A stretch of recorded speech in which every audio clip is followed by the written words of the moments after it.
be getting ready to launch at the Ponca River access. As you can see there, it's flowing pretty good.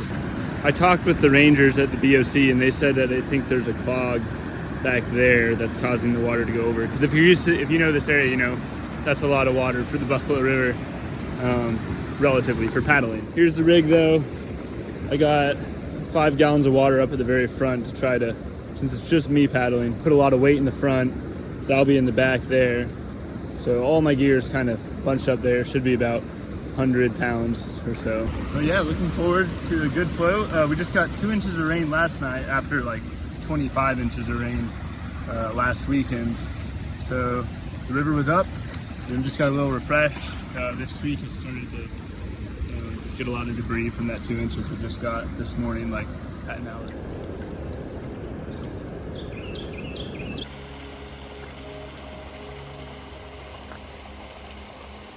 So 2 weeks ago, I actually walked this section right here on the riverbed. I actually posted a video of that, so you should go watch that, because that was only 2 weeks ago. It's just crazy that I'm floating it now.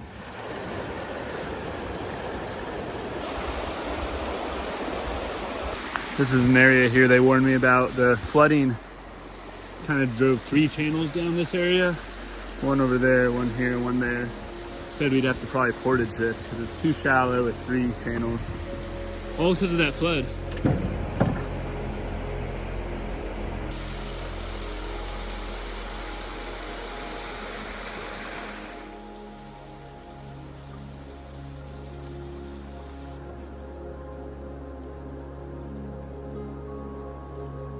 Back there is Braden and I's campsite from 2 weekends ago. Kind of crazy.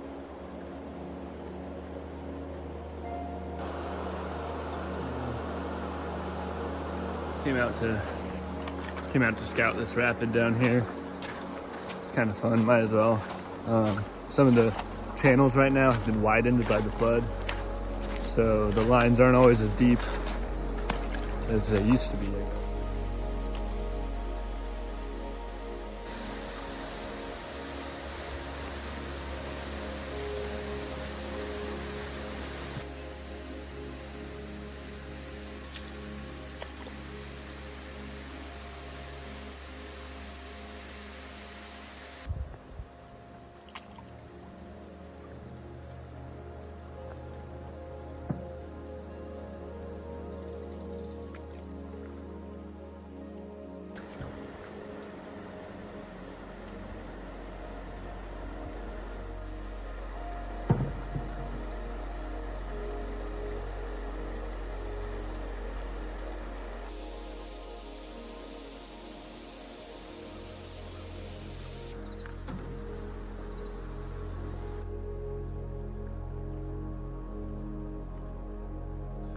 You can really get a good idea of how high the water got when you look at these trees. You see all the leaves up in them were flushed down, you know, by the current.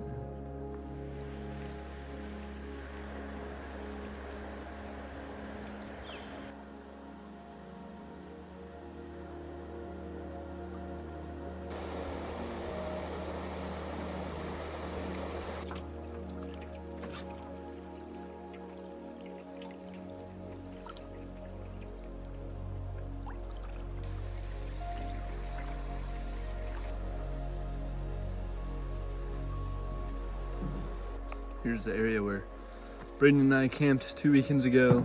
I was walking across this with dry feet. That creek on the right over there was not flowing at all. And I actually caught a fish just downstream. And now, here's our campsite from 2 weekends ago. So, this was our fire pit.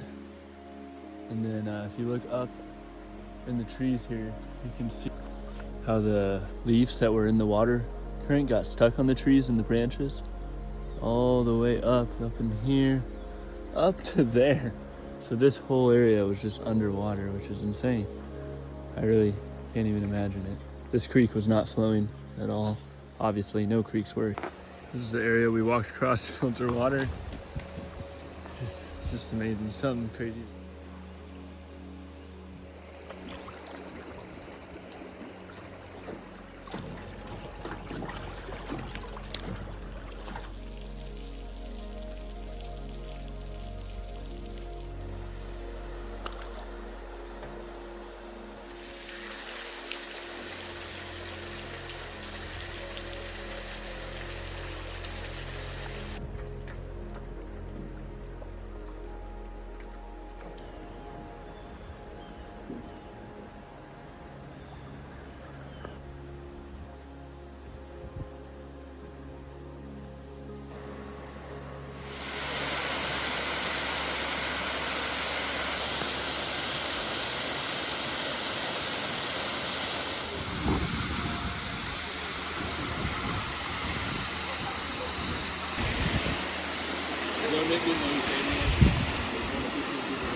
Closest I've come to flipping in years is probably right here. Just trying to get around that tree in the middle of the frame on what would be river right, the left side of this frame. And it was, I cut in a little bit too much. Front got caught on that rock bar right there, and then it swung around and the back end stuck on that tree.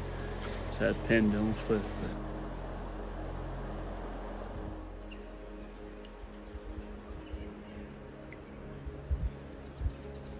The following are a couple of clips I took by tucking my phone into my PFD of the Buffalo River's most notorious chain of rapids, Hell's Half Acre.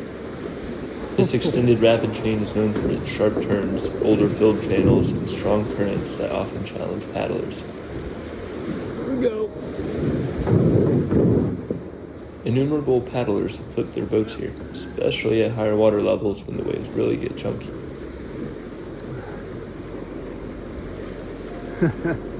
These boats certainly don't slide very well. Plastic's much better for that, but not too bad. This rock on river left here is especially notorious for wrapping boats around it, often leaving paddlers stranded with no boat to finish off the paddle trip to Kyle's Landing. This next rapid here, it's the last one before Kyle's Landing, I believe, and 3 years ago, my dad and I canoed from Ponca to here, and we were planning on stopping at Kyle's. Hadn't flipped once. Area was under a flash flood, so the water was huge. We flipped on this last rapid, lost all our gear. My dad actually lost his wedding ring, and we've never gone on another paddling trip since with him. I think that was the deal breaker. He described watching me flow downstream outside the canoe, just swimming, as a very terrifying moment for him. And we lost all our gear. It was a little bit of a financial barrier between coming on another float trip, because, you know, we were pretty inexperienced, so we didn't have any maps. We didn't even know the time of day most times. That was back in 6th grade for me, so it's fun to be back here, though. This is a great example here of one of the hardest aspects of the Buffalo River. Usually the rapid itself is fairly reasonable, but there's trees everywhere, and especially after a flood, they'll fall in. I mean, this is one obstacle to avoid. You don't want to hit that branch, get caught up on it. But then you got this one, and then all the water's going through that tree, the fastest current. So it's just hard to avoid these things. I might kind of portage around the side here.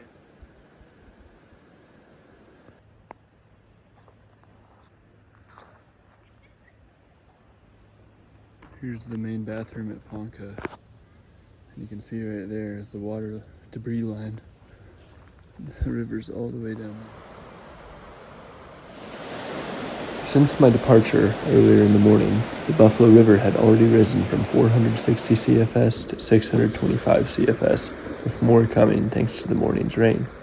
After Kyle's Landing, this meant the rapids began to get noticeably more large as the gauges approached a high volume water level.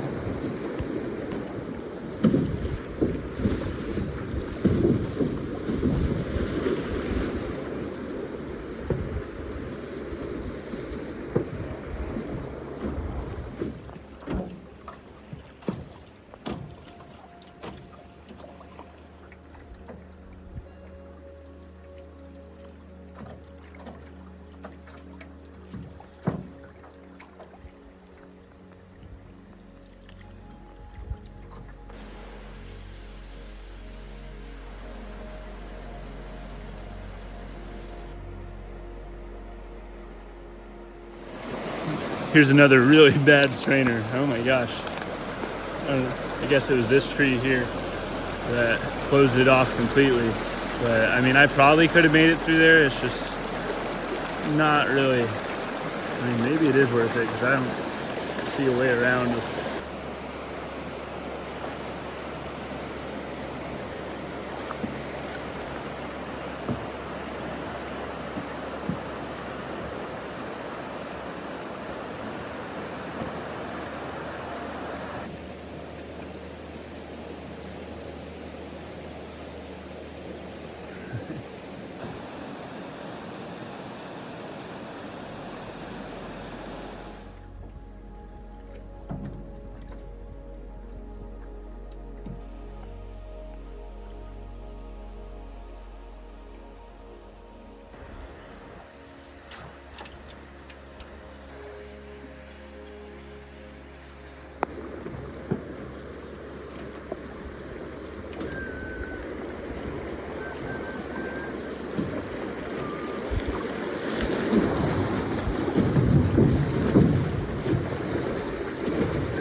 Earlier in the video, I pointed out a specific strainer that was covering up the main channel of the river right before Kyle's Landing, and I portaged across it.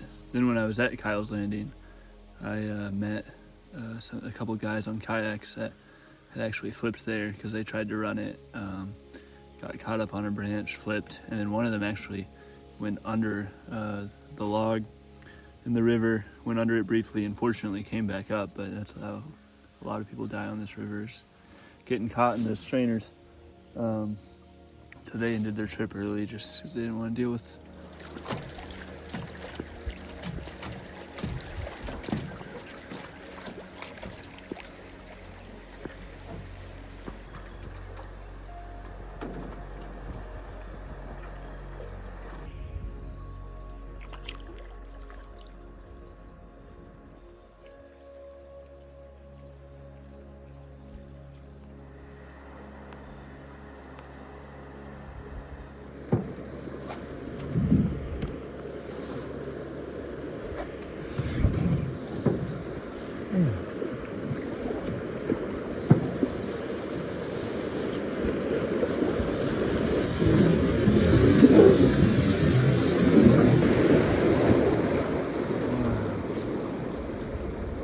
Big hole.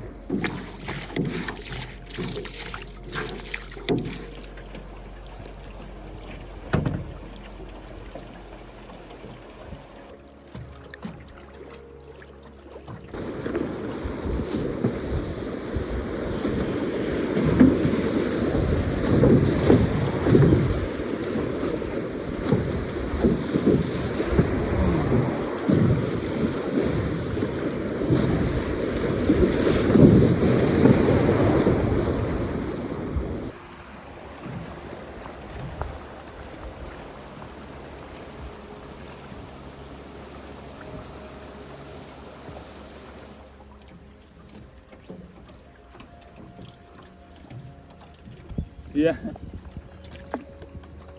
After paddling almost continuously all day, I decided to pitch camp for the night around 4:30. At this point, the river had risen to 660 CFS at Pruitt and likely more upstream where I was. Though camping on a rock bar isn't really ideal, I did manage to find a small spot that was relatively flat, dry, and not too rocky. For dinner, I cooked up some Mexican smoky chipotle, put it on a tortilla. Looks really good to me. The bags are like a couple bucks at Walmart for these, the good bean is what it's called. And you just boiled the bag in water, and that cooks it, and really love that kind of stuff for trips like this. And it's so much cheaper than Mountain House or any of that bull crap. It's just expensive. I do this thing when I don't have cell service where I stack a couple rocks at the edge of the water line just to see if it's risen or dropped in the morning. I just stacked these like 30 minutes ago, or maybe a little more, at the very edge of the water line. So like that would be now about here. And the river is rising, which I didn't think it would be doing right now. So that's interesting. Here's my messy room for the night. Really.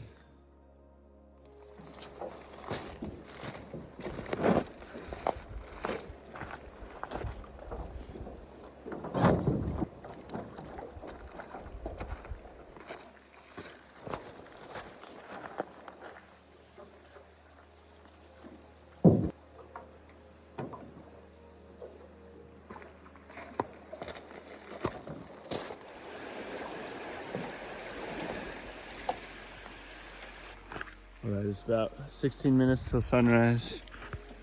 Just finished packing up the boat, taking down camp.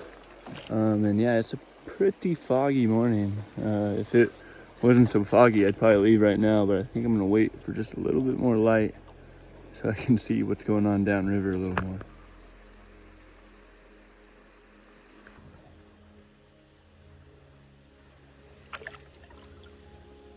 After peaking around midnight at nearly 1,000 CFS, the river began its gradual decline to about 880 CFS by the early morning when I departed.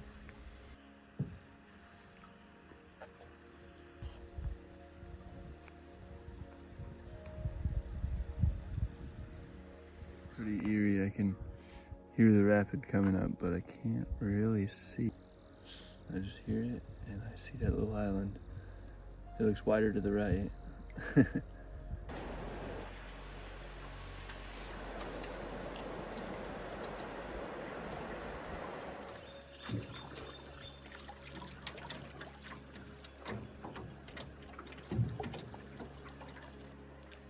Another blind rapid coming up. Usually I like to plan my rapids in like 1, what's right in front of me, 2, what's just ahead, and 3, what's coming up. But 3 is definitely out of question, and 2 is just barely visible.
Here's the Pruitt Bridge, where the highway comes across.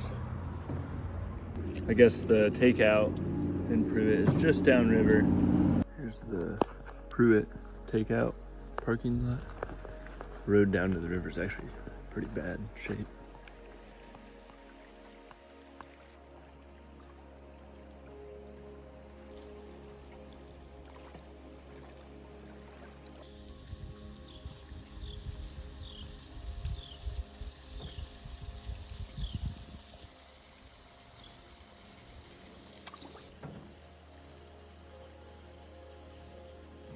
My original plan was to have them, Buffalo Outdoor Center, have them pick me up at Pruitt, which I just passed, but I called them and asked them to take it to Hasty instead, which is one advantage of not self-shuttling.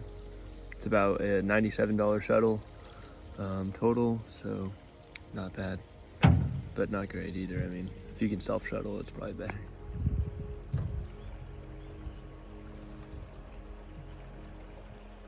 Up some extra rocks to help prevent what happened earlier and help the boat punch through waves a little more rather than just get flung up on top of them.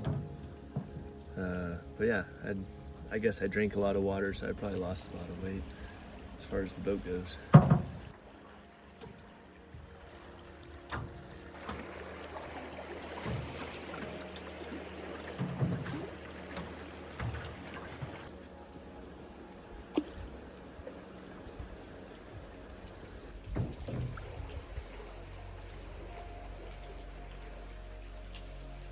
Starting to wonder if the sun would come out today, but it definitely did.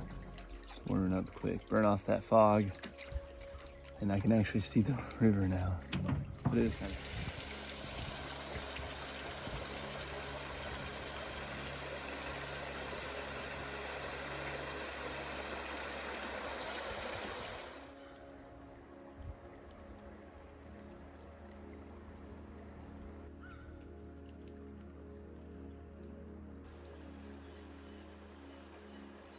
River Valley is really opened up now. It's fairly expansive views. I mean, there's nothing like this. And like above Kyle's, I'd say. After Kyle's, it started to open, but not quite. Still some good rapids, some pretty wavy rapids too. But now it's much more open, very open valley. And I would say it's kind of reminiscent of the current river at this water level. Super chill rapids, nothing to really go wrong. I also just passed the confluence with Little Buffalo, which added a ton of water, it looked like. I mean, the Little Buffalo looked like a very floatable river from at least its confluence. I'm sure there's a lot of strainers with a narrow river channel, but I'll have to look into floating there.